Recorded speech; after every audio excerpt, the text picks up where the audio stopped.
Olá, o tema deste argumento é Código Penal. Na verdade, o projeto de lei que cria um novo Código Penal e que tem sido discutido aqui no Senado por vários anos. Ao meu lado está o presidente da Comissão Especial de Senadores, que determinou, que na verdade fechou esse trabalho, o senador Eunício Oliveira. Senador, vocês entregaram o projeto em plenário e eu queria primeiro que o senhor me falasse agora qual é a tramitação, antes da gente entrar nos pormenores do Código. Bom, primeiro que esse projeto, ele é oriundo de um anteprojeto feito por juristas brasileiros, coordenado pelo ministro Wilson Dipp, que fez um belíssimo trabalho inicial. E aí nós ficamos aqui quase 2 anos ouvindo a sociedade, fazendo debates, fazendo audiências públicas. Eu recebi, acho que mais de 200 entidades que aqui vieram, defensores dos animais, gente da Igreja Católica, gente da Igreja Anglicana, tudo quanto tinha de sociedade organizada. E até pessoas que nos procuraram, nós debatemos, inclusive, com a OAB.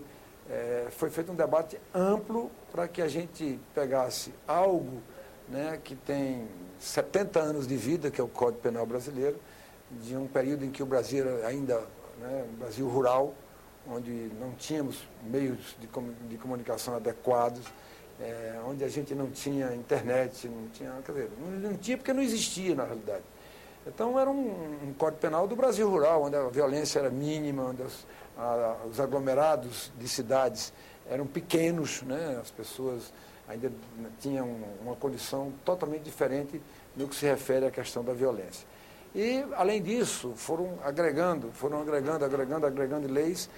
Nós chegamos a ter, ainda temos, cerca de 120 leis agregadas a esse Código Penal. Então, um verdadeiro emaranhado, que, ao invés de facilitar o cumprimento de pena, de decisões por juízes, às vezes dificulta. E aí nós condensamos tudo isso em 546 artigos em um único código, revogando todas essas leis. O senador Pedro Taques foi, por mim, designado como relator e fez um belíssimo trabalho ali, de paciência, de ouvir todo mundo.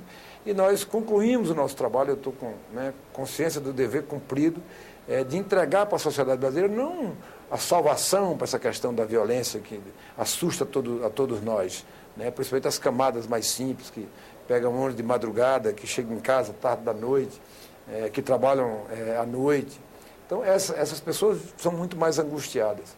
E a gente está dando apenas um instrumento legal para que essa sociedade possa ter uma espécie de convivência mais harmoniosa, sabendo que quem ultrapassar esse limite vai, obviamente, responder penalmente por aquilo pelo limite ultrapassado, vamos dizer assim, da convivência que tem que ser harmoniosa com a sociedade. É como o senhor disse, um código adequado à realidade brasileira atual. Eu queria que o senhor me falasse um pouquinho. É necessário que seja um processo longo, para que esse trabalho não seja feito às pressas, porque às vezes a sociedade ela tem uma urgência, mas são leis que são as leis que defendem os bens mais preciosos do Brasil. A vida e a relação entre as pessoas em toda a sociedade. Então, o que nós fizemos? Está pronto, isso está pronto. Ontem, no Colégio de Líderes, eu coloquei essa posição que nós devemos avançar. Esse é um ano que é ano eleitoral, nós não temos condições aqui de fazer nesse ano eleitoral acréscimo de qualquer despesa, porque pode ser interpretado como, vamos dizer assim, abuso de poder econômico por parte dos governantes. Então nós temos que entrar numa pauta legislativa que seja uma pauta do ponto de vista de código comercial, do ponto de vista do marco civil da internet, do ponto de vista do Código Penal brasileiro, do ponto de vista de condensar leis ordinárias, infraconstitucionais que ficaram de ser feitas para que regulamentasse. A Constituição determinou que para que isso acontecesse existissem essas leis que não foram feitas. Então nós estamos levantando tudo isso num trabalho para mostrar para a sociedade que o Congresso Nacional é uma casa que trabalha. Esse Congresso Nacional tem a responsabilidade, né, de levar as coisas à frente para a melhoria da convivência de uma sociedade e a harmonia e o crescimento desse país.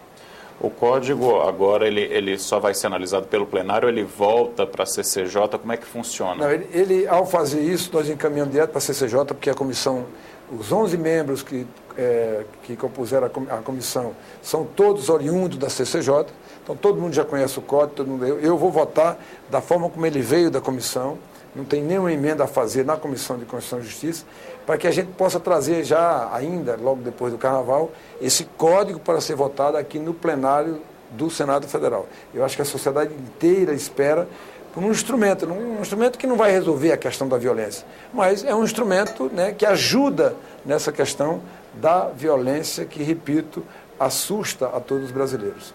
Senador Eunício, uma novidade que vinha no Código era a tipificação do crime de terrorismo, né? Colocar na lei brasileira o terrorismo com a legislação adequada.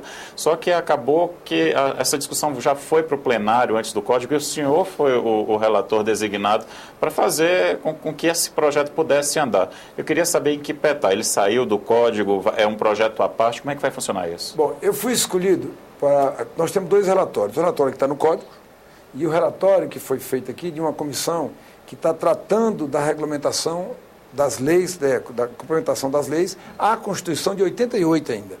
Então, eu tenho 2 relatórios e vou fazer um substitutivo a esses 2 relatórios.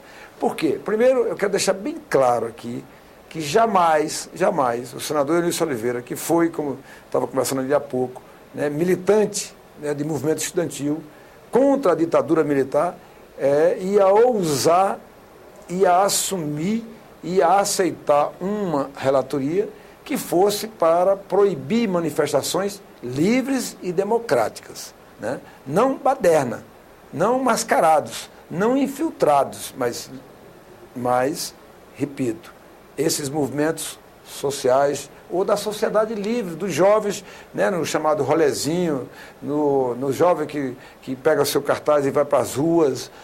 Eu acho que isso é do regime democrático. Senão íamos evoluir aqui para daqui a uns dias, o movimento de greve era um movimento terrorista. Nós temos na legislação brasileira um único amparo nessa questão do terrorismo, que é a Lei de Segurança Nacional, que fala de ideologia.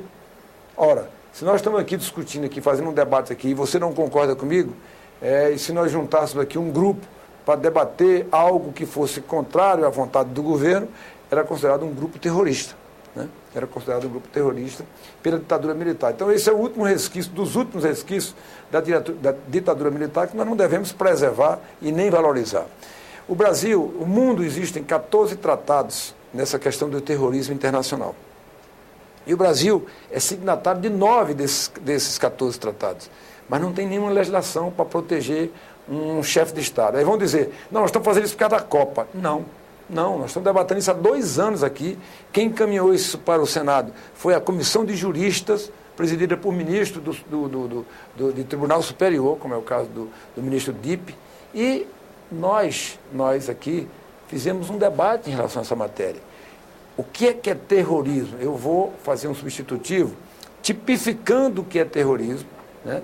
Mas do ponto de vista dos tratados internacionais. Estou ouvindo a Polícia Federal, Ministério do Exército, né? Ministério da Justiça, Ministério da Marinha, Ministério da Aeronáutica, Polícia Federal e Ministério das Relações Exteriores, e estou lendo, né? Pedi aqui para a assessoria, competente assessoria aqui do Senado, que nós temos uma excelente, né, assessoria na consultoria, para fazer um levantamento de todo esse material, para que eu possa fazer um debate elevado aqui no plenário do Senado, não um debate de rua. Eu lamento profundamente o que aconteceu com o cinegrafista. Estava trabalhando para dar comida para a sua família e foi ali assassinado, né? Aquilo não é um ato terrorista, é um ato de um baderneiro criminoso, que vai responder, tem leis para isso.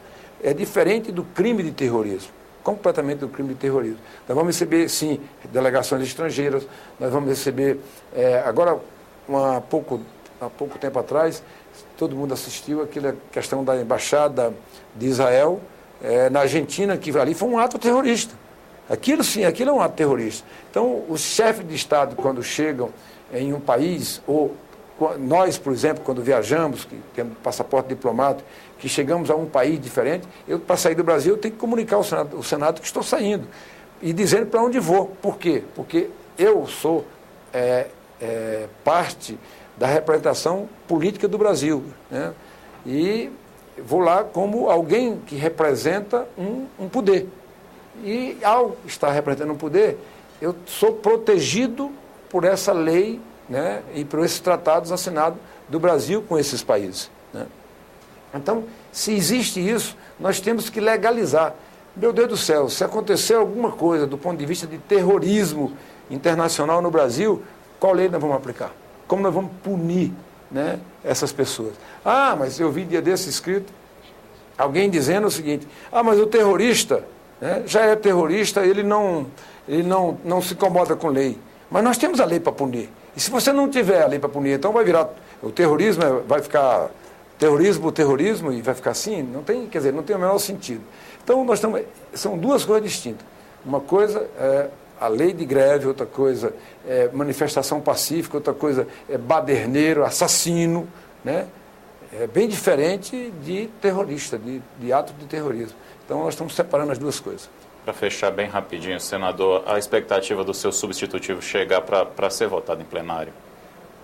Olha, eu sou daqueles que não gosto de fazer absolutamente nada sobre assodamento, né? Sobre emoção, porque tudo que a gente faz, né, com emoção e precisa da razão, a gente termina confundindo as duas coisas. Como eu tenho uma responsabilidade muito grande em relação a essa questão, eu até disse que ia deixar passar essa semana, passando do Carnaval, para que as pessoas, para que a gente possa falar com a sociedade através de vocês, da mídia, para explicar para a sociedade que uma coisa não tem absolutamente nada a ver com a outra. Então eu deixei esfriar um pouco, logo depois do Carnaval eu vou apresentar o substitutivo para ser aprovado no plenário do Senado. Muito obrigado pela entrevista, senador Nilson Oliveira. Eu que agradeço. Você pode apresentar sugestões para o argumento pelo telefone 0800 61 2211 e no site da TV Senado na internet, www.senado.leg.br/TV. Muito obrigado pela sua companhia e até o próximo programa.